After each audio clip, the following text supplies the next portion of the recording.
Yeah. Well, I'm kind of interesting from a urology standpoint. So I do think de novo metastases kind of make me more concerned about the patient's biology. But from a medical oncology standpoint, if you saw that I performed the radical prostatectomy in this patient now they have mets, how do you guys think differently? Dr. Satpute, Dr. Garrot on that. Yeah. I definitely think there's a biological difference. I mean, you see those guys who show up with a PSA of 600, right?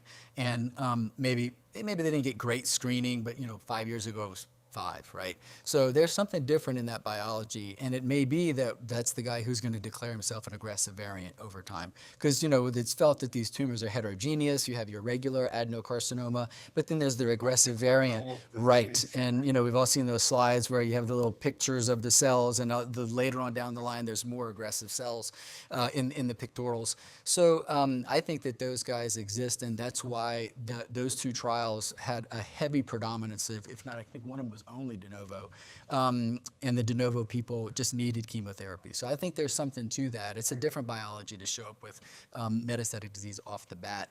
Most of the guys we see, however, are going to have their regular primary therapy, and then have a disease-free time, and then relapse later, maybe even just biochemical, but then come up with metastatic disease over time. And those may just be better actors. I think that's the word, is poor actors and better actors. So agreed.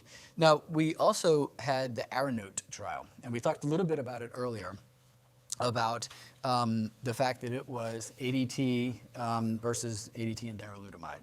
And it did not have an overall survival benefit. Now we're all hoping that the FDA is going to approve it because we're using it, we like it, it is our, perhaps at least one of my preferred drugs. But are you having trouble getting it paid for in doublet? Absolutely. Yeah. I tried. I have tried several times trying to get the darolutamide in the setup where you're not planning on docetaxel, and we've been turned down. I've been turned down several times for that, and I guess unfortunately we just don't have the data to support. I think that, hopefully the data is still mature, right? Because it does show some, trending towards significance. We're just not there yet. It's all a statistics question.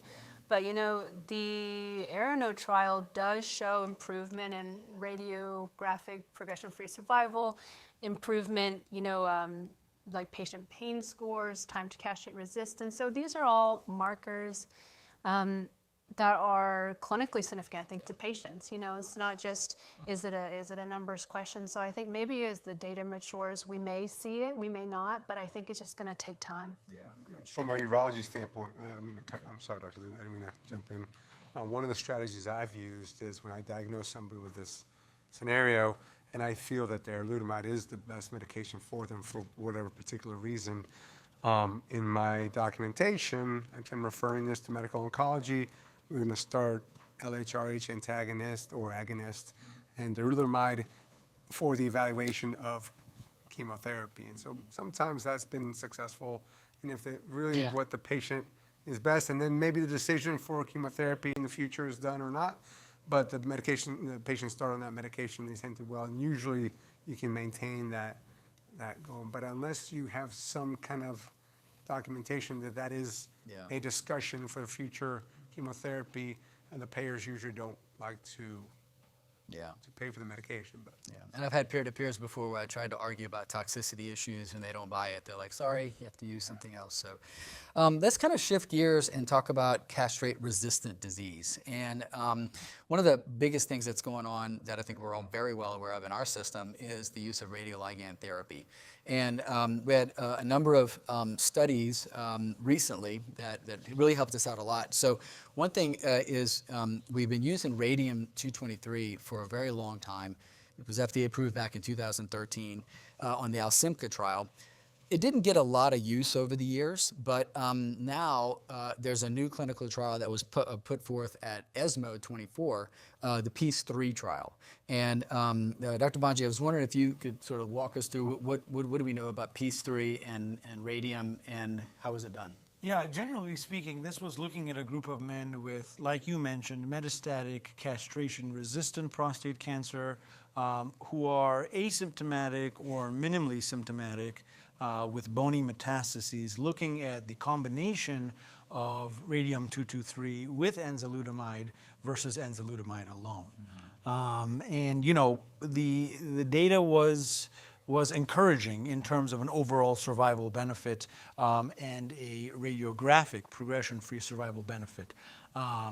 You know, certainly those inclusion criteria have to be met, but as a potential first-line therapy for castration-resistant prostate cancer, PEACE-3 does support that combination. I will say we have to be sure that a bone protective agent is also given at that time because that is what was included in the trial. Point. Yeah, there was some issues before about bone issues and all. So, oh, go ahead. Can I add something to that? One of the issues with the trial, unfortunately, is where it was performed and how we practice here in the United States, in that most of those patients were not exposed to ARSI in that trial. They were only on ADT, and then when they progressed, which is CRPC, they were offered the trial. Well, we already have people, most of us, most of our patients are on ARSI, so it's very hard to interpret that data and apply to our patients here, because we know that switching from one ARSI to another ARSI doesn't really add a whole lot of benefit in terms of response and progression-free survival. So I really don't know how to interpret that PEACE-3 data in our population here. So would you add, let me ask you this, if you had a man who was CSPC on ADT and ARPI and then progressed, now CRPC, but they were only on, say, abiraterone, would you feel comfortable giving the doublet, or would we just do some other treatment after that? Or yeah, it's a very hard question. Like, it's the combination of enzalutamide and radium is great, but we have to see that those people were not exposed to ARSI before. So since we have better options now, we have the radioligand treatment, and we have the chemotherapy. So it's very hard for me to kind of choose that option at the moment. Maybe we need some more affirmation. And I've had to face that recently about, do we do it? And I looked at the control arms of the PEACE-3 and the control arm of the PSMAfore trial, and both of those control arms were just ARPI, it was ARPI switch. And the response rate's about 15-20%, and the progression-free survival is about 6 months. So there is some benefit to a switch, it's just not a lot. And so if there is any synergy with the radium, perhaps it would be beneficial. So I actually have chosen to do the doublet with radium and enza, after someone was transitioning. Now, we also do have a clinical trial at Northside, so we are able to utilize a clinical trial for that subset of patient population. But I think that's one of the most needed areas of more definitive lines of therapy is right when a man's transitioning from CSPC to CRPC. And then we also have to talk about PSMAfore. So Dr. Lerner, if you want to kind of dive into PSMAfore, which was looking at, using Pluvicto or lutetium-177 before chemotherapy. Yeah, so PSMAfore, this is a phase 3 study, and they basically looked at the Pluvicto, comparing it to a change in ARPIs in PSMA positive castrate-resistant cancer. That's the space that we're in on people that previously already progressed on ARPIs.